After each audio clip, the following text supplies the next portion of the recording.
خوشاله یو چې نن موږ داسې ځوانان فارغوو چې هغوی به ان شاء الله تعالی د خپل دین د خپل هیواد او د خپل ولس په خدمت کې شپه او ورځ پر ځان یې وکوي، خدمت به کوي، د دې وطن د بیا رغونې، د دې وطن پر پښو درونې، د دې وطن د امنیت په ساتنه، د دې وطن په دفاع او د اسلام د سپېڅلي دین څخه په دفاع کې به دوی نه ستړي کېدونکي هلې ځلې کوي. امید لرو چې دوی به الله جل جلاله د دې سپېڅلو موخو دپاره خاص کړي وي او الله جل جلاله به دوی ته توفیق ورکړي چې د خپلو دغو سپېڅلو اهدافو دپاره کار وکړي، خدمت وکړي، چې هم الله جل جلاله ورڅخه راضي سي، هم دا ملت ورڅخه راضي سي او هم یې د خپل وطن خدمت کړی وي. محترمو ځوانانو، دا ملت یو ځورېدلی، کړېدلی او ټکول سوی ملت دی. دې ملت 45 کاله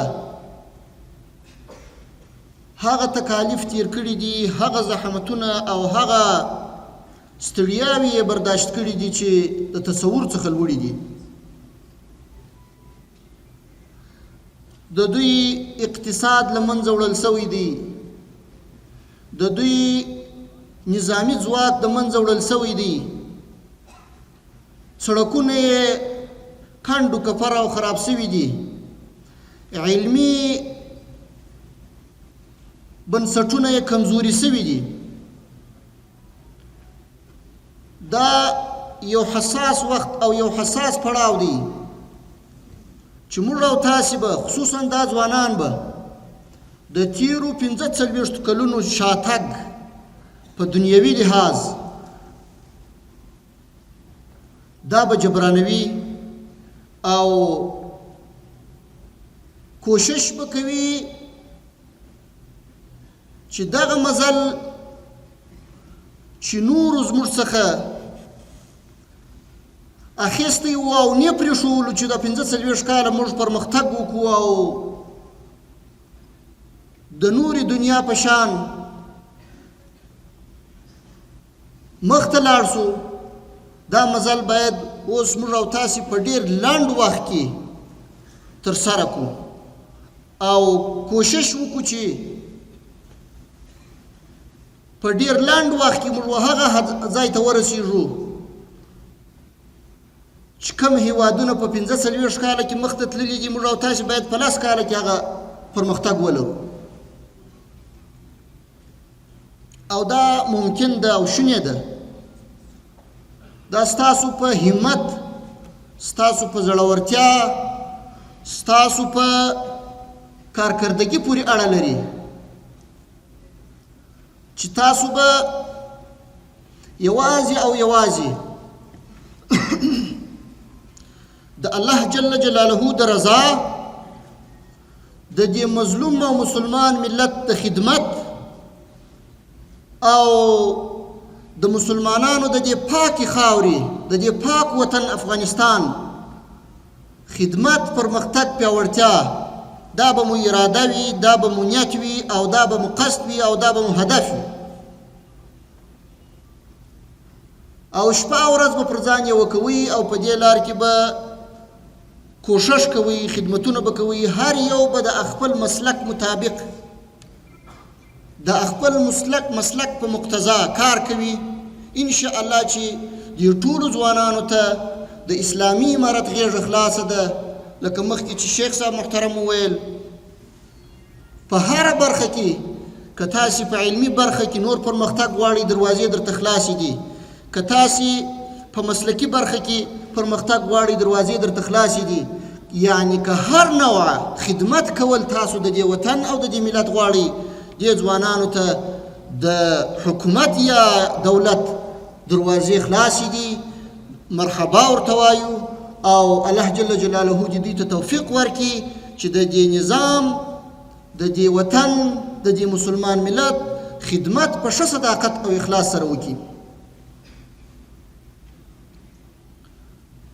زموږ او ستاسې په مقابل کې د افغانستان او زموږ او ستاسې د دین او وطن دشمنانو دومره زیات کوشش کړی دی، دومره زیاتې هڅې یې کړي دي، دومره زیات امکانات یې په کار اچولي دي چې څنګه موږ او تاسې یو پر بل باندې بې اعتماده کړي، یو پر بل بې باوري رامنځته کړي زموږ او ستاسې په منځ کې. او تر ډېره حده په تېرو لسیزو کې په دې باندې توانېدلي هم وه. نن به موږ او تاسې کار کوو، کوشش به کوو چې په هره برخه کې یو محصل وي، د دینی علومو طالب وي، د عصري علومو طالب وي.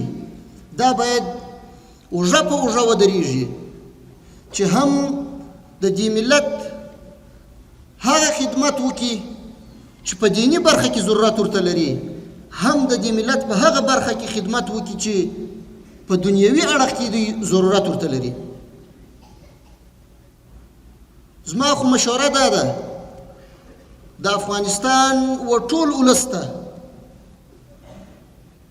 چې دوی باید خصوصا پلرونو ته کوشش وکړي چې په هر کور کې یو د دینی علومو طالب، یعنی یو زوی د دینی علومو طالب کې، یو د عصري علومو طالب کې، په عصري کې هم یو ډاکټر کې، یو انجینر کې، یو د یو بل مسلک دپاره، تر څو په هر کور د هر کور څخه د وحدت ناره راپورته سي، تر څو د هر کور څخه د یووالي ناره راپورته سي او هغه کار، هغه د دشمن هڅې چې کړي دي هغه ټولې په اوبو باندې لاهو کړو.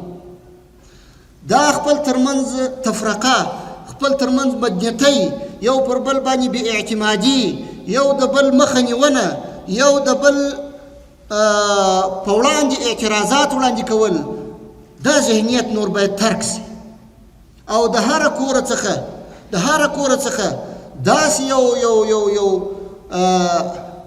نسل الله جل جلاله راپورته کړي چې هغه د افغانستان د ولس په هر برخه کې خدمت وکړی سي. نو الله جل جلاله دې د افغانستان و ولس ته و ټولو مشرانو ته دا توفیق ورکړي چې په دې برخه کې کار وکړي. نوی نسل په داسې یو فضا کې وروزي چې هغه تیر څه ټول هیر سي او د افغانستان په نوي پرمختګ کې بیا دوی په ښه میړانه باندې هر اړخیزه هڅه وکړي او امیدوار یو انشاءالله چې فضا برابره سوې ده. هغه تبعیضونه چې مخکې د پر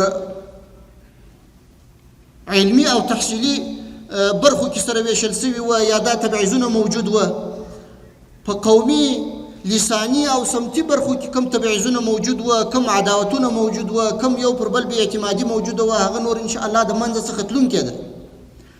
تاسو ځوانانو ته یو ښه فرصت، یو ښه فضا رامنځته سوې ده. اوس تاسو مسؤلیت جوړیږي چې په دې وخت کې تاسې په ښه صداقت، په ښه اخلاص، په ښه متانت باندې ودرېږئ او د دې خپل کړېدلي ولس د زخمونو دپاره پټۍ وګرځېږئ. تاسې ګورئ موږ په هره برخه کې دومره اړتیاوې لرو چې که هر کال په زرګونو محصلین موږ تاسې فارغان ولرو، بیا هم زما په فکر باندې تر ډېرو کلونو باندې موږ تاسې په دې برخه کې په ځان نسو بسیا کېدلی.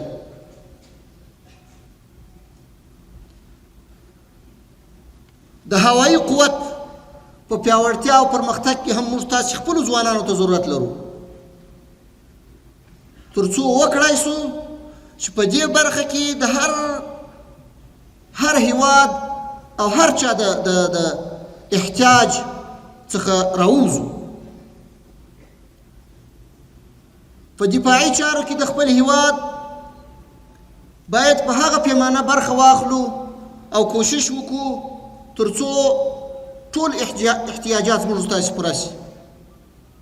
همداسې په صحي لحاظ ګوري زموږ او ستاسې مریضان اوس هم مجبور دي چې بهرنیو هیوادونو ته ګاونډیو هیوادونو ته د علاج دپاره ولاړ شي. دلته په هغه کچه صحي خدمات موجود نه دي چې موږ او تاسې د هر نوع مریض او د هر نوع مرض علاج په خپل هیواد کې وکړی شو. دا یو ډېر لوی ضرورت دی زموږ او ستاسې چې د دې دپاره باید په هره کچه چې وي، په هره پیمانه چې وي، موږ او تاسې هڅه او کوشش وکړو.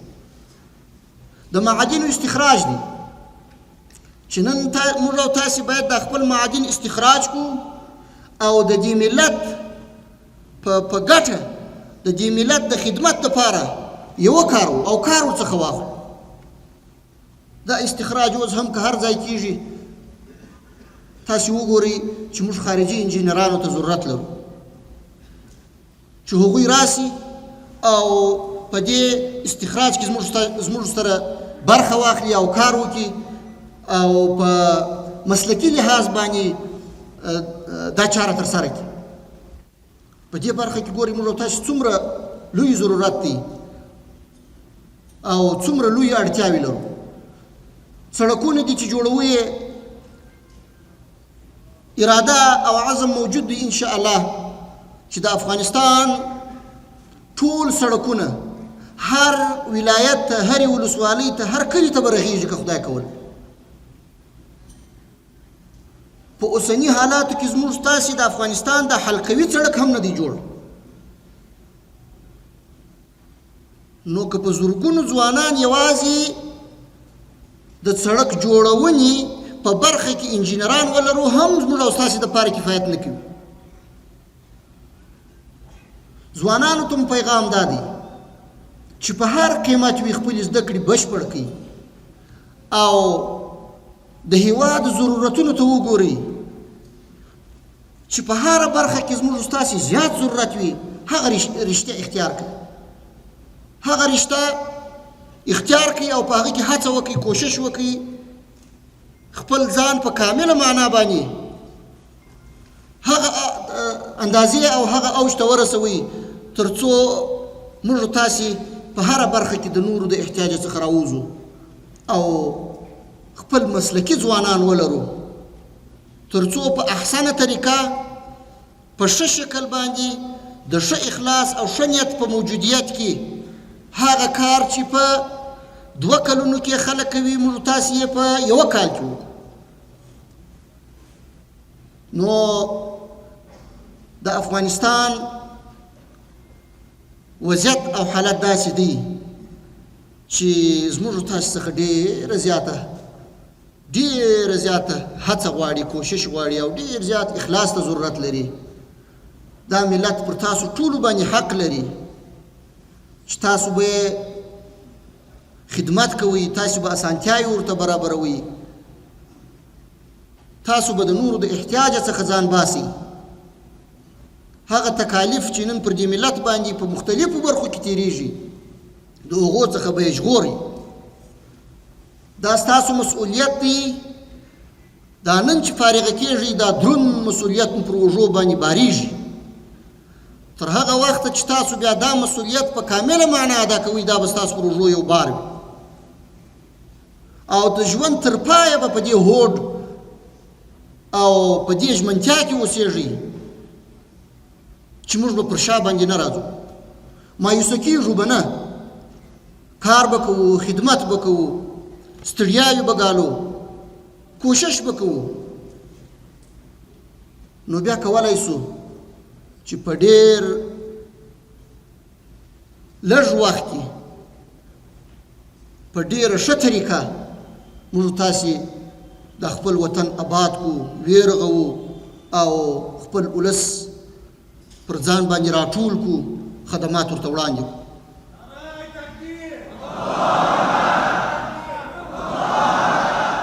ګورئ دا کار چې دی دا یو درد ته اړتیا لري. تاسو په زړه کې باید یو درد ولرئ،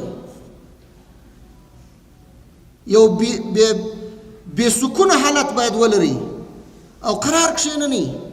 پر ځای باندې باید تاسو داسې بېتاب واوسېږئ چې قرار ونه نیسئ، چې تر څو په هغه برخه کې چې تاسې ته مسؤلیت راجع کېږي هغه مو په ښه طریقه انجام کړی نه وي او ماښام ستړي و کور ته ستانه سوي نه یاست، تر هغو پورې باید ضمیر قرار ونه نیسي، تر هغو پورې باید ضمیر مطمئن نشي.